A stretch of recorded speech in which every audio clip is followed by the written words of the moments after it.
Welcome back to the Jason Show, everybody. It's the back and forth movie drama that's been playing out in the press since August. We're talking about the tension between the stars of It Ends With Us, Blake Lively and Justin Baldoni. Just before Christmas, Lively filed a complaint accusing Baldoni and his team of orchestrating a smear campaign against her. The whole story is offering a peek behind the curtain of public relations. And joining us now is crisis communications expert Molly McPherson. Good morning, Molly. Good morning. Good morning.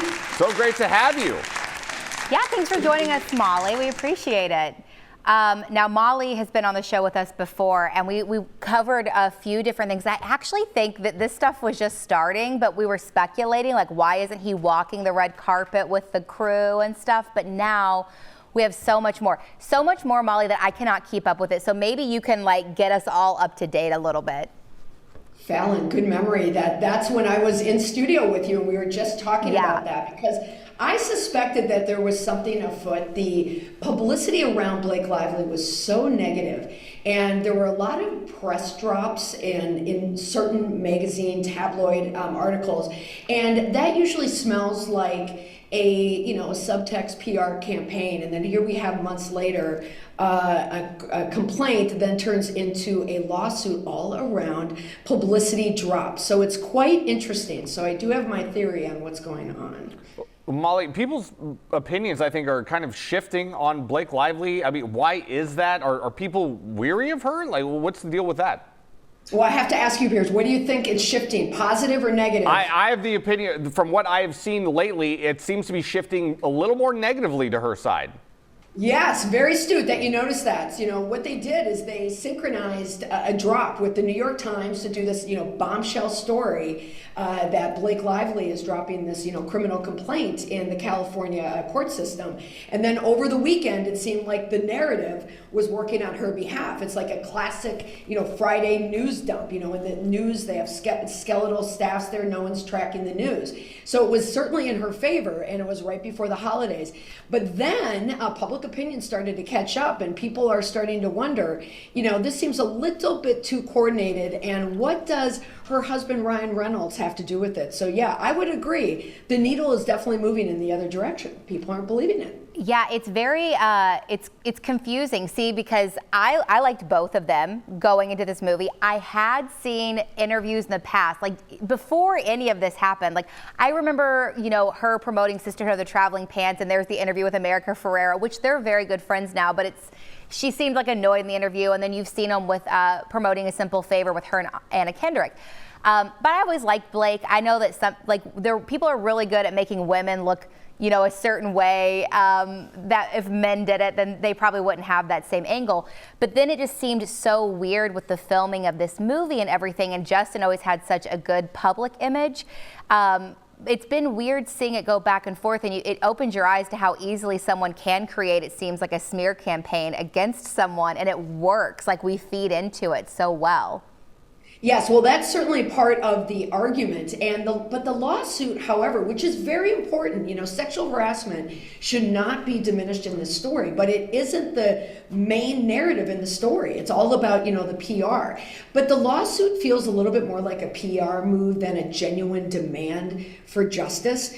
And it's interesting that Blake Lively is starring in this Colleen Hoover adaptation of the film, It Ends With Us, where she's being portrayed, as a victim, a domestic violence victim.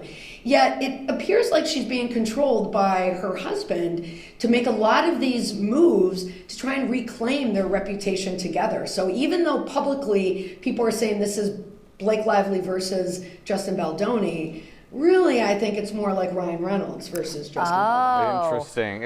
And Molly, I think you touched on something just a moment ago in terms of, these PR tactics that celebrities can use. Listen, I mean, celebrities, just like anybody else out there, they've got egos. I mean, they want to protect their image. I mean, how much is it an ego battle at this point? Oh, it's so much of an ego battle. If you go back to August and you remember the premieres, Deadpool coming out and Wolverine coming out at the exact same time with It Ends With Us on that weekend, it feels like Ryan Reynolds, wanted to really kind of bank on the two of them, and it was about their premieres together, and Justin Baldoni like literally got moved to the basement. Like his lawyer is saying, you know, he was kicked out of this.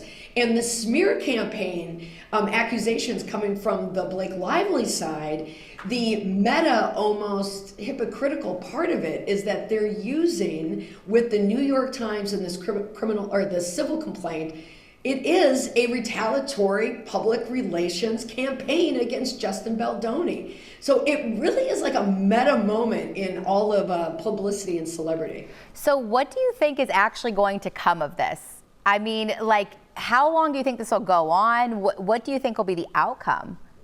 Well, I look at two things in these types of stories. One, what are people saying online? What are people saying to me? What kind of drops am I getting? But I'm also looking at the press, like the calls that I'm getting.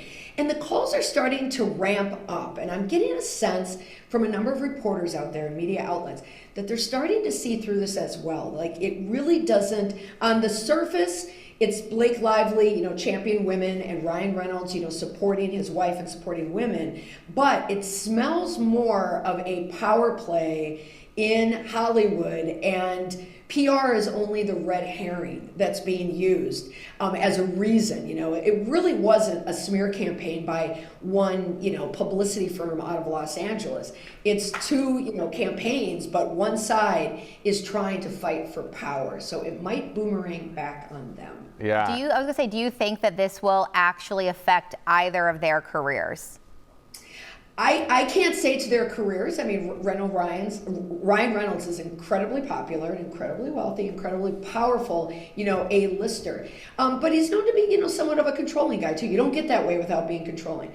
So I think Blake Lively is kind of going along with this. So will it hurt his career? We don't know. But reputation, it has definitely already impacted that. And how you can tell, look for these subtle moves that Ryan Reynolds and Blake Lively will be doing in the next few weeks. They're going to be trying to kind of reclaim their reputation because they are not out of the woods at all. Yeah. Molly, real quick, do you think the truth is going to come out in court? It will either come out in court or some future divorce, but the truth always has a way of coming out. It will come out at one time or not. It will come out. Truth always finds a way. Molly, thank you so much for you. joining us. I really appreciate it. Thank you. Bye, guys. Bye. All right, be sure to follow Molly on TikTok or Instagram for more of her expert insight. Oof, man, it's getting messy out there. It stresses me out so much. I like all of them. I like all three of them, but yeah, it's hard to watch stuff like this unfold in the public. Yeah. So